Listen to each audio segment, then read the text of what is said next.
I had barely stepped through the front door when I heard the sounds. Muted laughter, whispers, and the creak of our bedroom door. Confusion flickered through me. Karen wasn't expecting me back from my business trip until tomorrow. My heart raced with a mix of excitement and anticipation to surprise her. I dropped my suitcase in the foyer and moved silently down the hallway, following the unmistakable noises. As I reached our bedroom, the door stood slightly ajar, a thin line of light slicing through the dim hallway. I hesitated for just a moment, my hand hovering over the doorknob, a sense of foreboding tightening my chest. Then, without thinking, I pushed the door open. The sight that greeted me was surreal, a tableau that froze me in my tracks. There on our bed, the bed we had shared for years, Karen lay entangled with 3 men. The room smelled of sweat and sex, and the air was thick with an awkward tension that crackled like static. My mind struggled to comprehend what my eyes were seeing. Karen's eyes widened in horror as they locked onto mine, her face draining of color. The men scrambled to sit up, a chaotic blur of sheets and limbs. I felt a surge of emotions crash over me.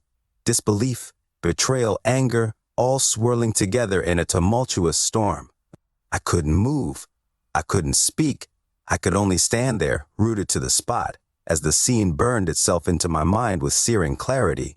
One of the men managed to stammer out an apology, his voice thick with guilt. Another cursed softly under his breath, hastily pulling on his clothes.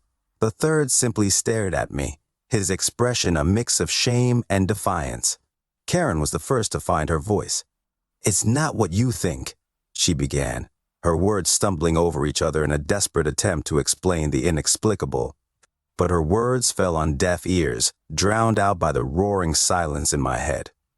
The room felt small, suffocating. I turned and walked away, the sound of their hurried whispers fading behind me. The hallway stretched infinitely as I made my way to the living room, each step echoing in the emptiness of my heart. I collapsed onto the couch, my mind spinning with a million unanswered questions. How long had this been going on? Who were those men? Did Karen ever love me, or was it all just a facade? The tears came then, hot and unstoppable, as the pain of betrayal tore through me like a knife. The life I thought I knew lay shattered around me, and I was left to pick up the pieces alone. Hours passed in that darkened room, the clock ticking away the seconds of a life irreversibly changed. And as the night deepened into an endless abyss, one thing became painfully clear. I had just witnessed the destruction of everything I held dear, and I had no idea where to go from here. I woke the next morning on the couch, the weight of reality crashing down on me like a relentless tide. The events of last night replayed in my mind with brutal clarity. The sight of Karen with those men, the raw betrayal etched into her face, the numb disbelief that had gripped me like a vice. For a moment, I dared to hope it had all been a terrible dream. Maybe I would wake up and find myself back in our bed, Karen sleeping peacefully beside me. None of this madness real. But the cold light filtering through the curtains shattered that fragile illusion. I dragged myself to my feet, every movement a struggle against the heavy ache in my chest. The house felt different now, tainted somehow by the memories of the previous night. Every corner held a whisper of what had been shattered, and the air felt thick with the remnants of our shattered trust. I stumbled into the kitchen, mechanically making myself a cup of coffee. The familiar routine offered no solace, no distraction from the turmoil raging inside me. My mind raced with 1,000 questions, each one a dagger twisting in my gut. Did Karen ever love me, or was it all a lie? How could she betray us like this? Throw away everything we had built together? Was I not enough for her, or was I simply blind to her needs? Karen emerged from the bedroom, her eyes red-rimmed and puffy. She approached tentatively, as if afraid I might lash out at any moment. Part of me wanted to scream, to demand answers, but another part simply couldn't bear to look at her. "I'm so sorry," she whispered, her voice barely audible. "I never meant for this to happen." Her words hit me like a slap in the face. Sorry wasn't enough, not nearly enough to undo the devastation she had wrought. I felt a surge of anger rise within me, hot and fierce, but it was quickly drowned out by the overwhelming sense of loss. I shook my head, unable to form words. What could I possibly say to her now? The woman I had loved, trusted with my heart, had shattered it into a million irreparable pieces. I need some time, I finally managed to choke out, my voice rough with emotion. I don't know what to do. Karen nodded silently, tears slipping down her cheeks. Her pain mirrored my own, but it offered me no comfort. There was no going back from this. A line had been crossed, a bond irreparably broken. She retreated back into the bedroom, leaving me alone with my thoughts. The silence in the house was deafening, punctuated only by the steady drip of the coffee maker. I sank into a chair at the kitchen table, staring blankly ahead, trying to make sense of a world that suddenly seemed devoid of meaning. Outside, the world carried on, oblivious to the turmoil within our walls. Birds chirped cheerfully in the morning sun. Neighbors went about their daily routines, and life continued as if nothing had changed. But for me, everything had changed. I rubbed my temples, willing the pain to dull, but it persisted, a constant ache in the depths of my being. How could I move forward from this? How could I ever trust again, love again, when the person I trusted most had betrayed me so completely? Hours stretched into eternity as I sat there, lost in the wreckage of our marriage. And as the reality of our shattered life sank in, I knew that somehow I would have to find the strength to pick up the pieces, to rebuild from the ruins of what once was. Days passed in a blur of numbness and pain. Each moment was a battle against the overwhelming tide of emotions threatening to drown me. I avoided Karen as much as possible, retreating into solitude to wrestle with the betrayal that gnawed at my soul. But avoidance could only last so long. Eventually, the tension between us became unbearable, a palpable weight that hung in the air between every strained silence and awkward glance. I found myself standing in the doorway of our bedroom one evening, unable to ignore the need for answers any longer. Karen sat on the edge of the bed, her gaze fixed on her hands clasped tightly in her lap. She looked up as I entered, her eyes filled with a mix of fear and sorrow. "We need to talk," I said quietly, my voice hoarse from days of disuse. Karen nodded slowly, her shoulders tense. "I know," she replied softly, her voice barely audible. I took a deep breath, steeling myself for the confrontation I had been dreading. The room felt smaller somehow, suffocating, as if the weight of our shattered marriage pressed down on us from all sides. I paced the length of the room, struggling to find the right words. Anger simmered beneath the surface, threatening to boil over, but I fought to keep it in check. This wasn't just about anger. It was about understanding, about trying to make sense of the senseless. Finally, I turned to face her, my heart pounding in my chest.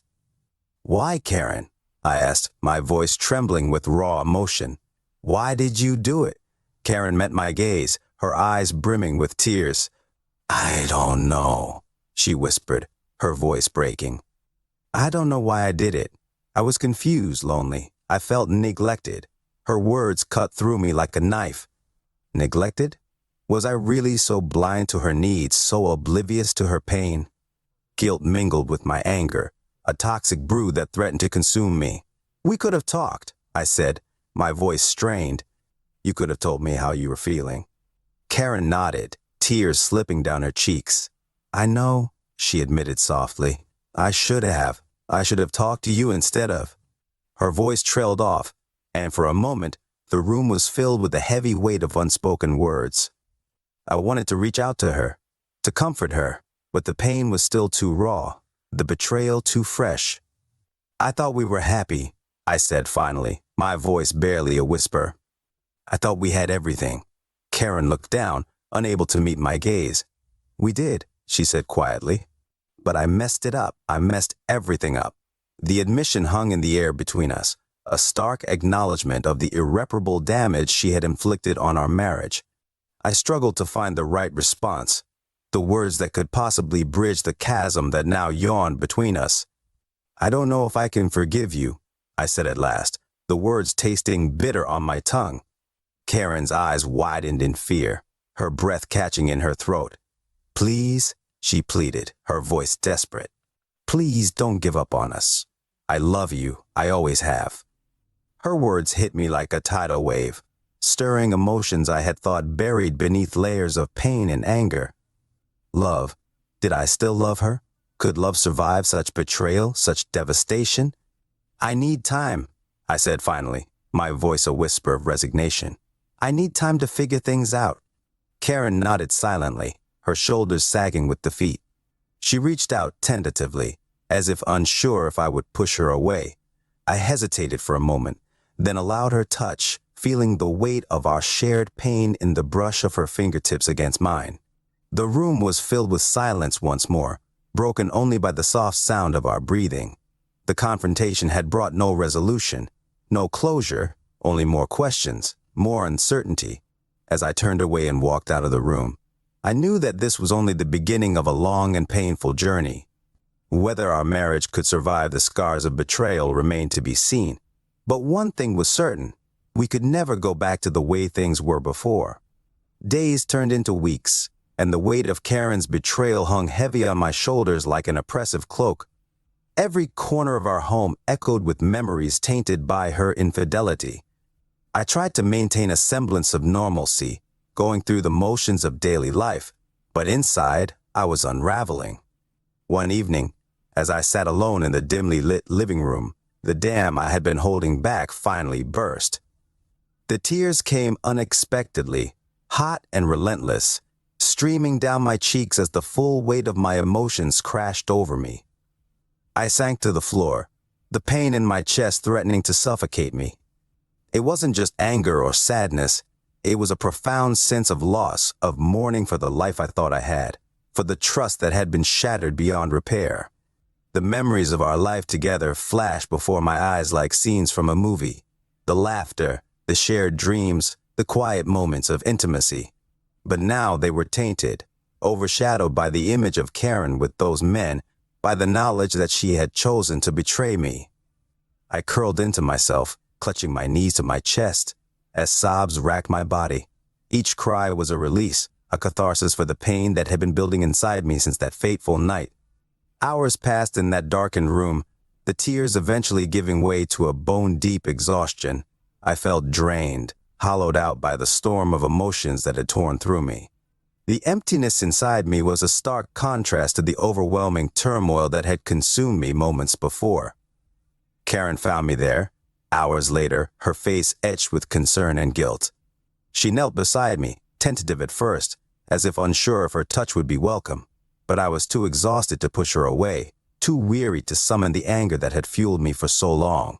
"I'm so sorry," she whispered, her voice thick with tears. "I never meant to hurt you like this."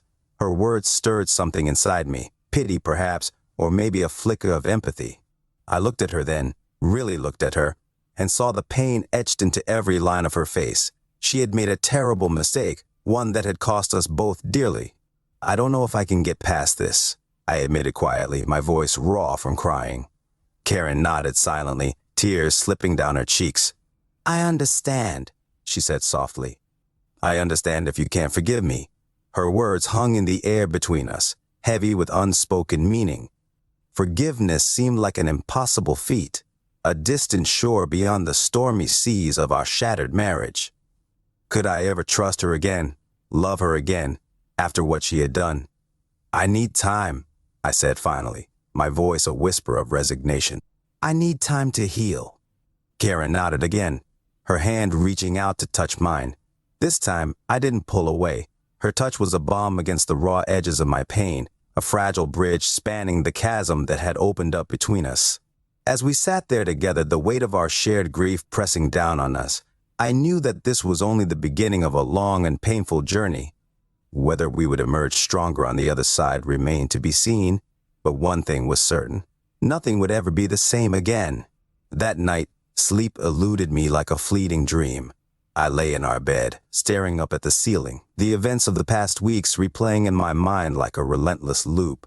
The silence in our once shared sanctuary felt deafening, punctuated only by the occasional rustle of sheets as Karen shifted beside me. But we might as well have been worlds apart. The distance between us was a palpable ache, a chasm that seemed impossible to bridge. How could I close my eyes and drift off to sleep when every time I did, I saw her with those men, her face twisted in a mixture of desire and guilt. I tossed and turned, trying to find a comfortable position, but every inch of the bed felt foreign, unfamiliar. The smell of her perfume lingered in the air, mingling with the bitterness of betrayal that clung to everything. The night dragged on, each passing minute a testament to the shattered remnants of our marriage. The clock on the bedside table mocked me with its relentless ticking, counting down the hours until dawn. I couldn't stop the questions from swirling in my mind. How had I not seen the signs? What had I done or failed to do to drive Karen into the arms of those men? And perhaps the most haunting question of all, did I ever truly know her at all? A wave of anger surged through me, hot and fierce, threatening to consume me once more. I clenched my fists against the sheets, fighting the urge to scream, to lash out at the unfairness of it all. Karen stirred beside me, sensing my turmoil. She reached out tentatively, her hand brushing against mine. "Are you awake?" she whispered, her voice hesitant. I didn't answer, couldn't bring myself to speak. How could I explain the turmoil raging inside me, the wounds that felt too raw to even touch? "I'm so sorry," Karen said softly, her voice thick with tears. "I never meant to hurt you." Her words cut through me like a knife. "But you did," I finally managed to choke out, my voice rough with emotion. Karen recoiled slightly, as if my words had struck her physically. "I know," she whispered, her voice barely audible. "I know I've destroyed everything." Her admission hung in the air between us, heavy with the weight of our shared pain. I turned away from her then, unable to bear the sight of her tear-streaked face, the guilt that etched lines of regret across her features. Minutes stretched into eternity as we lay there, side by side, yet miles apart. The darkness pressed in around us, a suffocating reminder of the void that had opened up between us. Outside, the world slept on, oblivious to the turmoil within our walls. I envied those who could find solace in sleep, who could escape the relentless grip of their thoughts. But for me, there would be no escape, not tonight, not any night. The betrayal hovered over me like a specter, haunting every corner of our once happy home. As dawn finally broke, casting a pale light through the curtains, I knew that this sleepless night was just the beginning. The road ahead stretched out before me, uncertain and fraught with pain, and as I lay there staring at the ceiling, I wondered if I would ever find peace again, if our shattered marriage could ever be made whole. The next morning, exhaustion weighed heavily on my shoulders as I stumbled through the motions of getting ready for work. Every movement felt mechanical, as if I were going through the motions of life without truly living it. The events of the past weeks replayed in my mind like a relentless film, each scene etched with pain and betrayal. Karen's face haunted me, her tear-streaked cheeks, the look of guilt and regret in her eyes. I couldn't shake the feeling that there were still unanswered questions lingering in the shadows. As I sat at my desk, trying to focus on the stack of paperwork in front of me, my thoughts kept drifting back to that fateful night. I needed answers about Karen's infidelity, about why she had chosen to betray our marriage, about whether there was anything left worth salvaging. I reached for my phone, fingers trembling slightly as I scrolled through my contacts. There was one person who might have the answers I sought, a mutual friend of ours, someone who had known Karen for years, perhaps well enough to shed some light on what had led her down this destructive path. I dialed his number, my heart pounding in my chest. The phone rang twice before he picked up. "Hey," he greeted, his voice casual but tinged with concern. "How are you holding up?" I need to talk," I began, my voice betraying the turmoil within. "About KKRN." There was a pause on the other end of the line, a heavy silence that spoke volumes. I knew he understood the gravity of what I was asking, the weight of the betrayal that had torn through our lives. "Of course," he said finally, his voice softer now. "I'll meet you for lunch. We can talk then." Relief washed over me like a cool wave. It was a small step, but it felt like a lifeline in the storm of uncertainty that had engulfed me. At lunchtime, we met at a quiet cafe on the outskirts of town. The air between us was heavy with unspoken words as we sat down at a secluded table in the corner. "I don't know where to start," I admitted, my voice hoarse with emotion. He nodded sympathetically, his gaze steady. I understand. This must be incredibly difficult for you. I took a deep breath, gathering my thoughts. I need to know, did you ever notice anything got off about Karen? Anything that might explain what happened? He hesitated for a moment, as if choosing his words carefully. Karen, she's been struggling for a while, he began slowly. She felt neglected, I think. Overlooked. His words hit me like a punch to the gut. Neglected? Had I been so consumed with my work, with providing for us, that I had failed to see the cracks forming in our marriage? I didn't realize, I admitted, my voice barely a whisper. I thought we were happy. Nodded solemnly. I know you did, but sometimes things aren't as they seem on the surface. We sat in silence for a moment, the weight of his words settling over us like a shroud. The revelation stirred a mixture of guilt and anger within me. Guilt for failing to see Karen's pain, anger at her for not communicating her feelings to me. What do I do now? I asked finally, my voice tinged with desperation. He sighed heavily, as if the weight of my question was too much to bear. I wish I had an easy answer, he admitted. But it's going to take time and honesty. You both need to be honest with each other, no matter how painful it may be. I nodded slowly, digesting his words. Honesty, a simple concept, yet one that seems so elusive in the aftermath of betrayal. I don't know if I can trust her again, I confessed, the admission tasting bitter on my tongue. He reached across the table, his hand resting on mine in a gesture of understanding. Trust is earned, he said gently. And sometimes it's the hardest thing to rebuild. But if you love her, if there's still a chance for your marriage, it might be worth fighting for. His words lingered in the air between us, a fragile thread of hope in the darkness that threatened to engulf me. I knew then that seeking answers was only the first step on a long and uncertain journey, one that would test the boundaries of love, forgiveness, and resilience. As we finished our lunch in silence, I felt a glimmer of determination flicker within me. I couldn't undo the past, couldn't erase the pain of betrayal. But maybe, just maybe, I could find a way to navigate the uncertain road ahead, one painful step at a time. In the days following my conversation with our mutual friend, a relentless obsession began to take hold of me. It started subtly, a nagging voice in the back of my mind questioning every interaction, every moment of our marriage that had once felt secure. I found myself scrutinizing Karen's every move, searching for clues, for signs that might reveal the depth of her betrayal. Was she still hiding something from me? Were there more secrets waiting to be uncovered? The trust that had once been the foundation of our relationship now felt fragile, easily shattered. I checked her phone when she wasn't looking, scrolling through messages and call logs, hoping to find some shred of evidence that would confirm or deny my worst fears.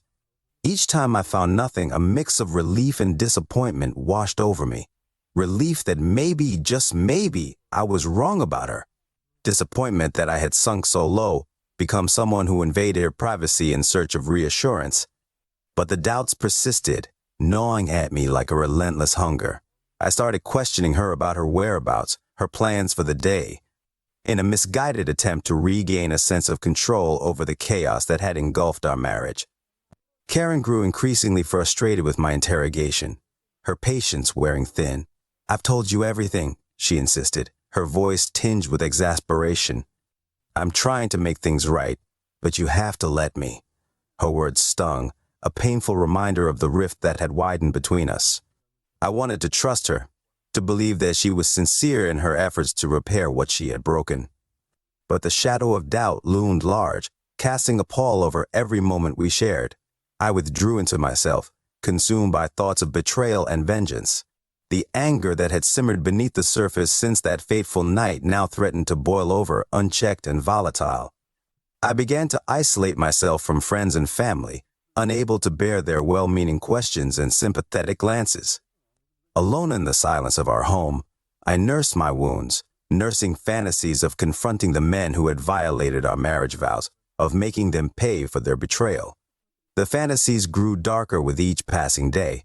I imagined scenarios of violent retribution, of confronting them in dark alleyways or deserted parking lots, my fists clenched and my voice a roar of righteous fury.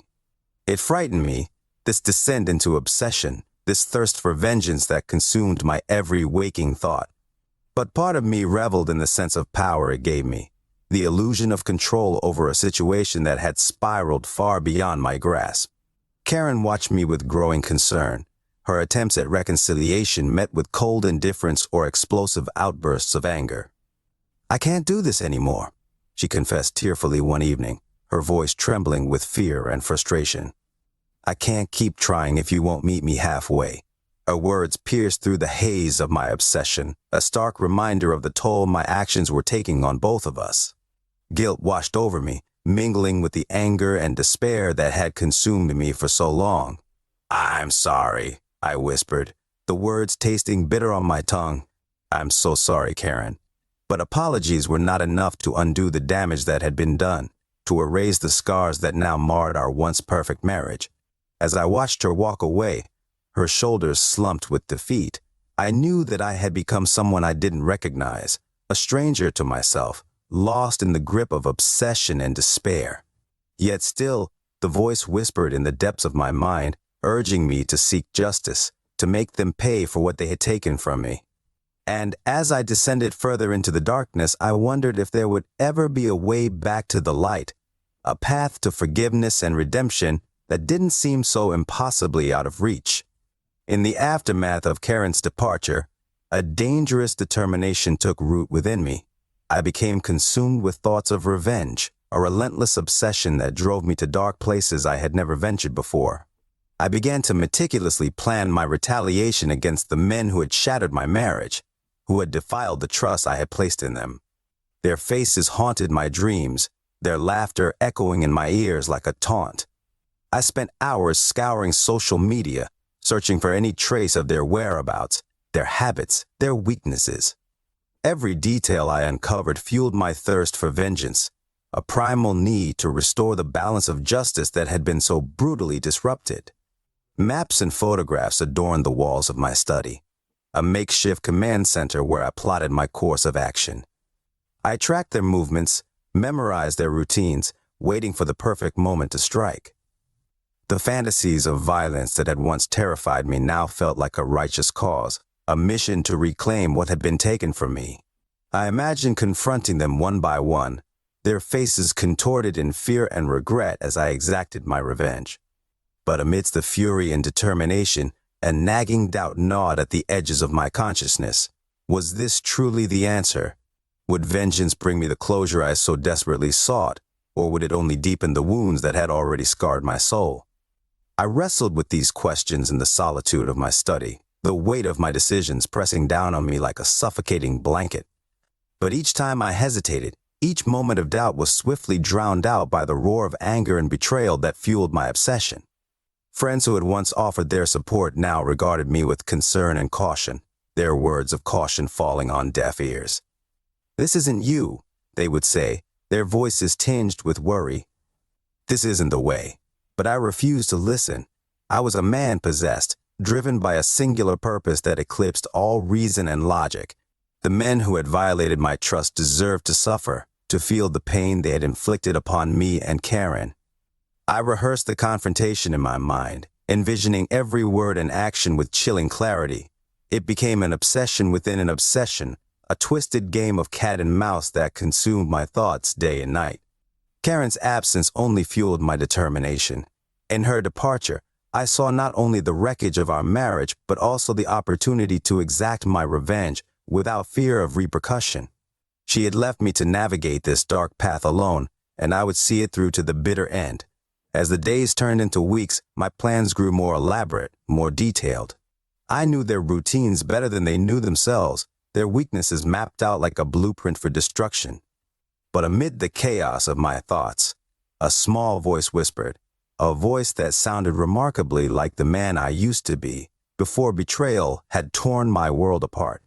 It begged me to reconsider, to find another way out of the darkness that threatened to consume me whole. I paused, the weight of my decisions crashing down upon me like a tidal wave. Was this truly the answer?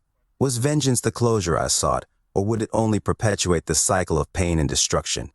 The answer eluded me, hidden in the shadows of my obsession. But one thing was certain.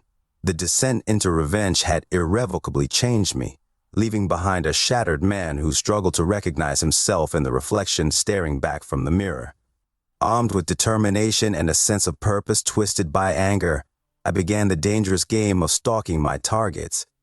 Each step I took felt like a descent into the darkest depths of my soul, yet I could not turn back. The need for revenge burned like a relentless fire within me, driving me forward despite the voice of reason that still whispered at the edges of my consciousness. I parked my car several blocks away from the first target's apartment, a nondescript building in a quiet neighborhood. I sat in the driver's seat, watching and waiting with an intensity that bordered on obsession. Hours slipped by unnoticed as I studied his movements, noting the patterns of his daily routine. I tracked his schedule meticulously, noting the times he left for work, the places he frequented, the people he interacted with. It was a dangerous dance, one that blurred the lines between justice and vigilantism, between sanity and madness. I followed him discreetly, keeping my distance yet never letting him out of my sight. The thrill of the chase fueled my determination, pushing me deeper into the shadows where morality and conscience held no sway. But as the days turned into weeks, a sense of unease began to gnaw at the edges of my resolve. The thrill of stalking gave way to a creeping sense of guilt, a realization that I had become the very thing I despised, a shadowy figure lurking in the periphery of someone else's life. The man I once was, loving, trusting, compassionate, seemed like a distant memory, obscured by the darkness that had consumed me. In his place stood a man driven by rage and vengeance, a man willing to sacrifice his own moral compass in pursuit of retribution. Yet still, I pressed on, driven by the belief that justice demanded payment for the betrayal I had endured. Each encounter with the men who had violated my marriage fueled my determination, stoking the flames of my anger until it burned white-hot within me. I confronted them in moments of weakness, in deserted alleyways and dimly lit parking lots. My voice was a thunderous roar of accusation, my fists clenched in righteous fury. They recoiled in fear and confusion, their faces a mask of guilt and regret. But even as I exacted my revenge, a hollow emptiness settled over me, a stark reminder of the emptiness that revenge could never fill. The wounds of betrayal ran deeper than any physical retribution could mend, leaving behind scars that marred my soul. Karen's absence weighed heavily on me, a constant reminder of the wreckage of our marriage. In the quiet moments between stalking my targets, her face haunted my thoughts, a poignant reminder of the love and trust we had once shared. I knew, deep down, that my actions had only served to deepen the chasm between us, pushing her further away with each act of vengeance. But the voice of reason had long since been drowned out by the roar of anger and betrayal that echoed in my ears. As I sat alone in the darkness of my car, watching the last of my targets disappear into the night, a sense of weary resignation settled over me. The path of revenge had led me to a place I never imagined, a place where justice and vengeance blurred into a tangled web of pain and regret. And as I drove away into the night, the weight of my actions pressing down upon me like a heavy burden, I wondered if there would ever be a way back from the darkness that had consumed me. A way back to the man I once was, before betrayal had shattered my world into a million irreparable pieces. The night was cold and damp as I waited in the shadows near the first man's apartment building. I had tracked his movements for days, memorizing his routines, and tonight felt like the culmination of all my planning and determination. My heart raced with a mix of anticipation and dread as I saw him approach, unaware of the storm that was about to descend upon him. He glanced around casually, oblivious to the danger lurking just out of sight. I stepped out from the shadows, my footsteps echoing loudly in the quiet street. He turned, surprise flickering across his face before it hardened into a mask of defiance. "What the hell are you doing here?" he demanded, his voice tinged with anger and confusion. I took a step closer, my gaze fixed on him with an intensity that sent a shiver down his spine. "We need to talk," I said, my voice low and controlled despite the turmoil raging inside me. He hesitated for a moment, uncertainty flashing in his eyes. About what? He asked warily. You know damn well what, I replied sharply, the bitterness in my voice unmistakable. He took a step back, his hands raised defensively. Look, man, I don't know what you think you know, but don't lie to me. I cut him off, my words sharp and cutting. I know what you did. I know about you and Karen. His eyes widened in shock, his facade crumbling before my eyes. How? How did you find out? He stammered, his voice betraying the fear that gripped him. It doesn't matter, I replied coldly. What matters is that you betrayed me. You betrayed our friendship. He opened his mouth to speak, but I didn't give him the chance. Anger surged through me like a tidal wave, overwhelming any semblance of reason or restraint. You took advantage of her, I accused, each word a dagger aimed at his conscience. You knew she was married, and you still. I'm sorry, he interrupted, his voice desperate now. I never meant to hurt you. It was a mistake, a moment of weakness. A mistake, I spat, incredulous. Do you have any idea what you've done? You've destroyed everything. He lowered his gaze, shame and guilt etched across his features. I know, he whispered hoarsely, and I'm sorry. I never meant for any of this to happen. His words should have brought me some measure of satisfaction, some sense of justice, but instead, they left me hollow, empty, the realization that no amount of confrontation or retribution could undo the damage that had been done. I trusted you, I said quietly, the words heavy with sorrow. We trusted you. He nodded slowly, his shoulders slumping in defeat. I know, he admitted, his voice barely audible. And I don't expect you to forgive me. The silence stretched between us, thick with unspoken regret and remorse.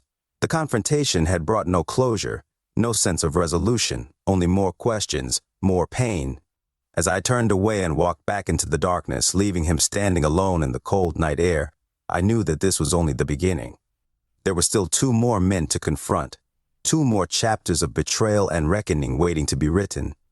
But as I drove away, the weight of my actions pressing down upon me like a heavy burden, I wondered if vengeance was truly the answer, if it could ever bring me the peace and closure I so desperately sought, or if it would only lead me further into the darkness that had consumed me whole.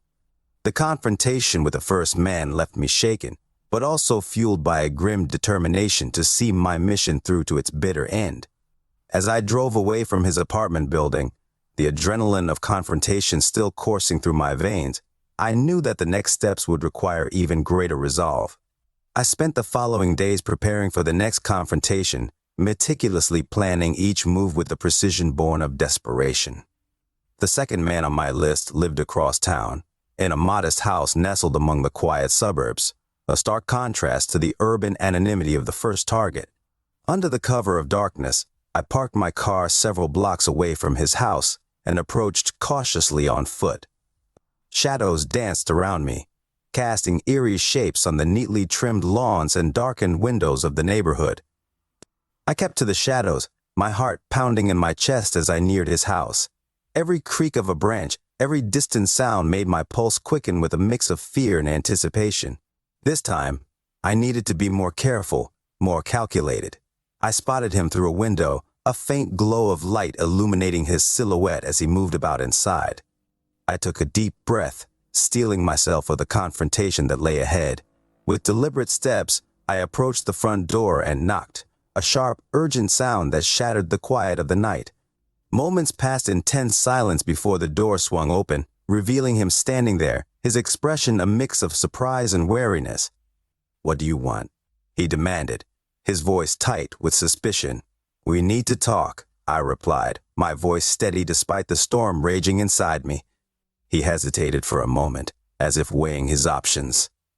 "I have nothing to say to you," he said finally, his tone defiant. "You don't get to walk away from this," I shot back, my anger bubbling to the surface. "You knew what you were doing. You knew she was married," he scoffed, a bitter laugh that cut through the night air. "She made her choices," he retorted, his words a slap in the face. "Don't blame me for your problems." His defiance fueled the fire burning within me, pushing me past the brink of reason. Without thinking, I lunged forward, my hands curling into fists as I grabbed him by the collar, forcing him back against the wall. You destroyed my marriage, I seethed, each word punctuated by the intensity of my grip. You and your friends. He struggled against my grasp, his eyes wide with fear and disbelief. Let go of me, he pleaded, his voice desperate. But I couldn't stop. The rage that had simmered beneath the surface for so long surged forward, overpowering any shred of restraint or rationality. I wanted him to feel the pain, the betrayal, the devastation that he had inflicted upon me and Karen. The struggle continued for what felt like an eternity, the sounds of our conflict echoing through the quiet neighborhood. I barely registered the shouts and cries that rang out around us, the distant blur of flashing lights that marked the arrival of law enforcement.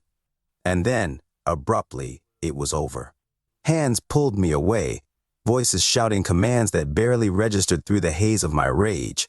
I stumbled backward, my breath coming in ragged gasps as I tried to make sense of what had just happened. The second man lay crumpled on the ground, blood trickling from a split lip and bruises blossoming on his face. He stared up at me, his eyes filled with a mixture of fear and disbelief. As I was led away in handcuffs, the weight of my actions settled over me like a suffocating blanket. The path of vengeance had led me to a place I never imagined, a place where justice and vengeance blurred into a tangled web of pain and regret.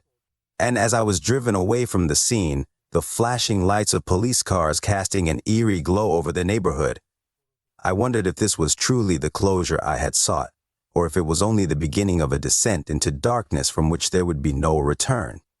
The news of my arrest spread like wildfire through our once quiet neighborhood. Rumors swirled, neighbors whispered behind closed doors, and the quiet life we had once known was shattered beyond repair.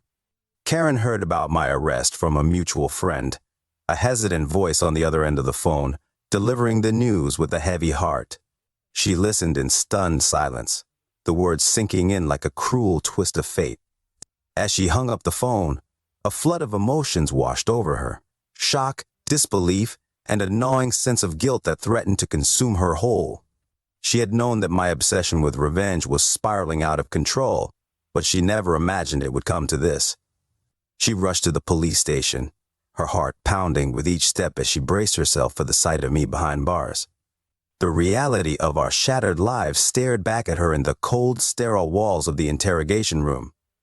When she saw me, her eyes filled with tears. "What have you done?" she whispered, her voice trembling with a mixture of fear and anguish. I looked at her, my own heart heavy with regret and shame. "I couldn't let them get away with it," I said hoarsely, the weight of my actions pressing down upon me like a crushing weight. "They're not worth this," she pleaded, tears streaming down her cheeks. "None of this is worth losing everything." I shook my head, unable to meet her gaze. "I had to do something," I whispered, the words a desperate plea for understanding.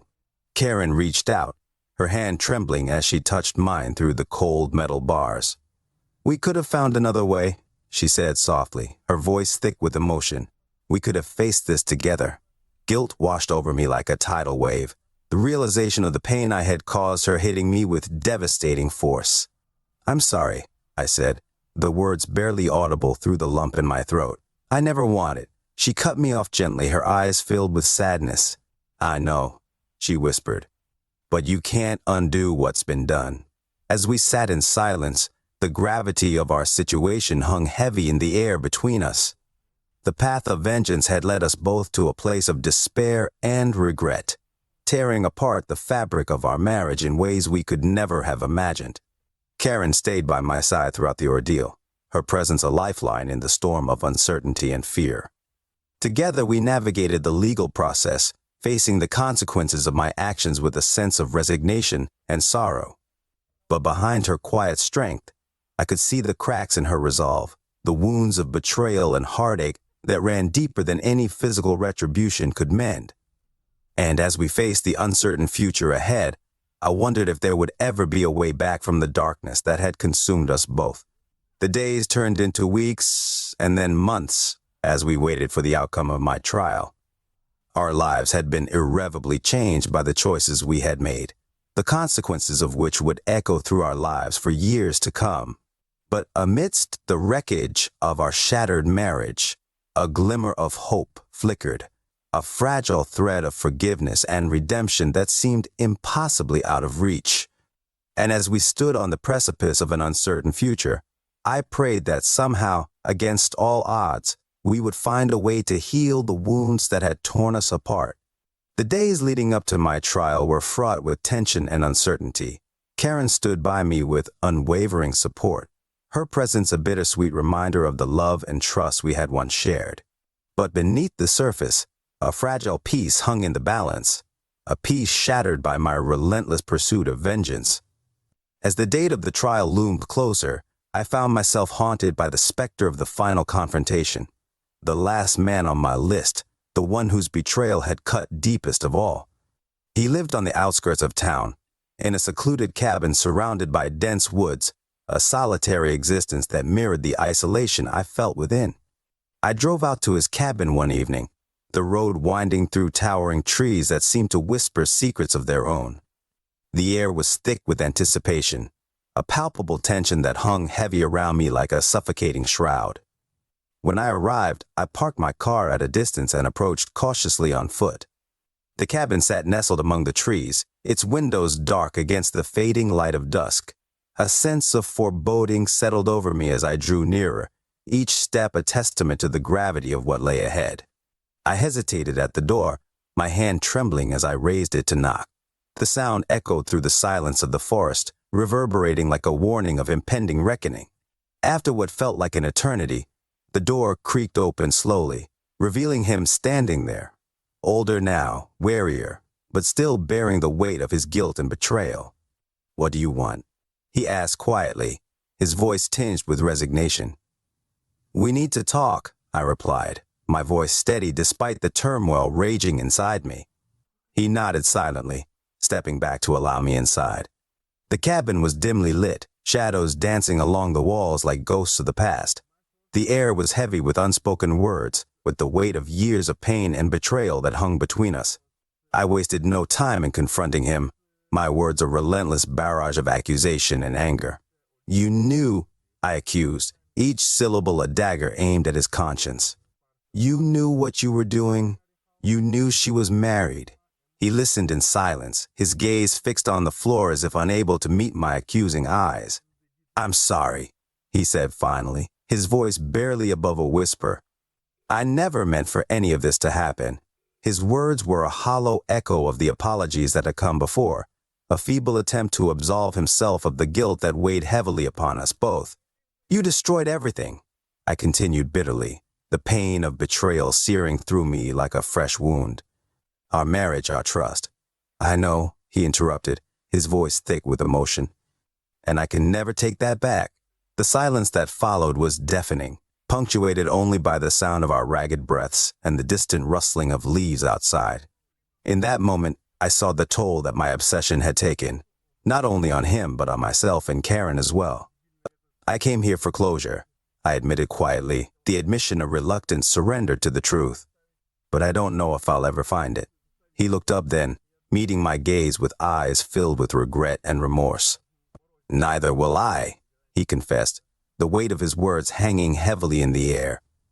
The confrontation had brought no solace, no sense of justice or resolution, only a painful reminder of the irreparable damage that had been done.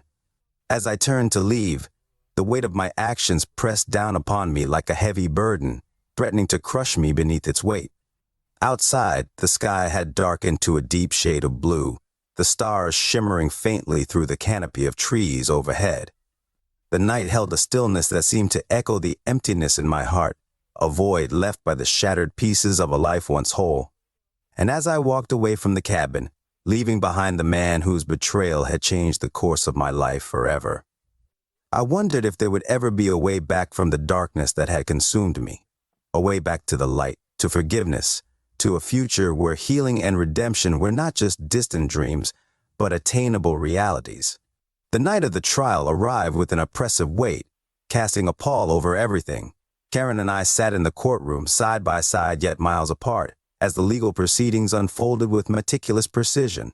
The prosecution painted a damning picture of my actions, of obsession, vengeance, and the violent confrontations that had ensued. The faces of the men I had confronted stared back at me from the witness stand, their testimony a painful reminder of the havoc my quest for retribution had wrought. Karen watched silently, her eyes filled with a mixture of sorrow and resignation. The truth of my descent into darkness was laid bare for all to see, the consequences of my actions laid out in stark detail. As the trial progressed, I felt the weight of guilt and regret settle over me like a suffocating blanket. The path of vengeance had led me to this moment, a moment of reckoning that I could no longer escape.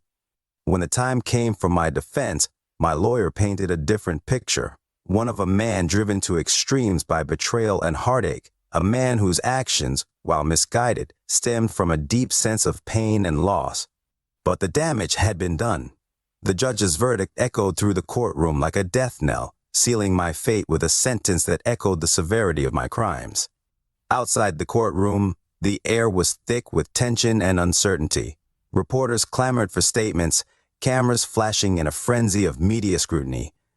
Karen stood beside me, her hand clutching mine with a mixture of support and anguish.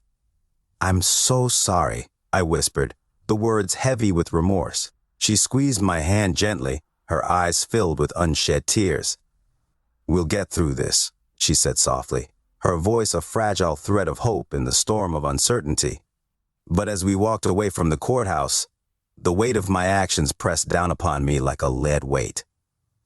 The violent climax of my quest for revenge had left a trail of devastation in its wake, a shattered marriage, broken friendships, and lives irreparably altered.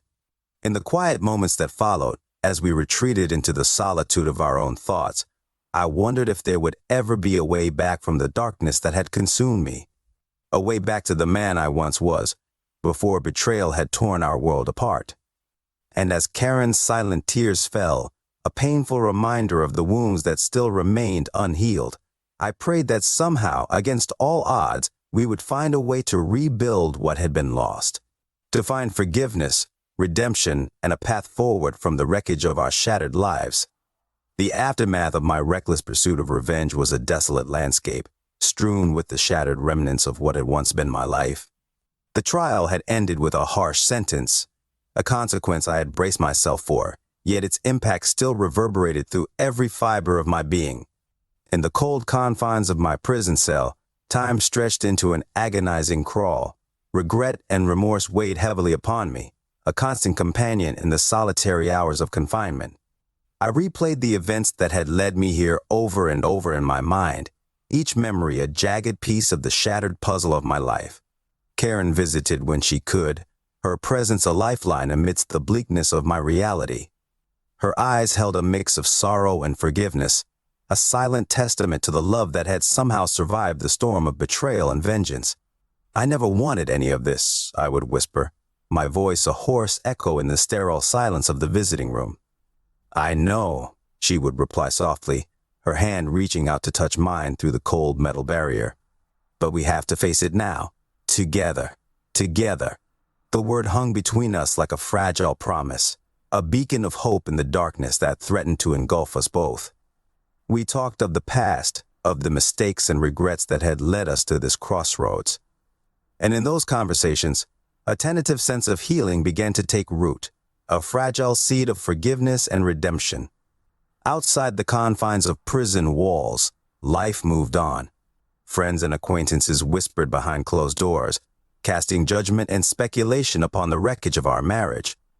Some offered sympathy, others condemnation, but their words held little weight compared to the burden of guilt and shame that I carried within.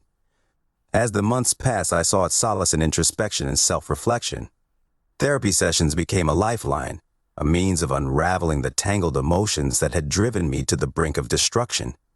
I grappled with the darkness within me, confronting the demons of anger and bitterness that had clouded my judgment. Karen, too, embarked on her own journey of healing. She found strength in the support of loved ones, in the bonds of friendship that had weathered the storm of our tumultuous journey.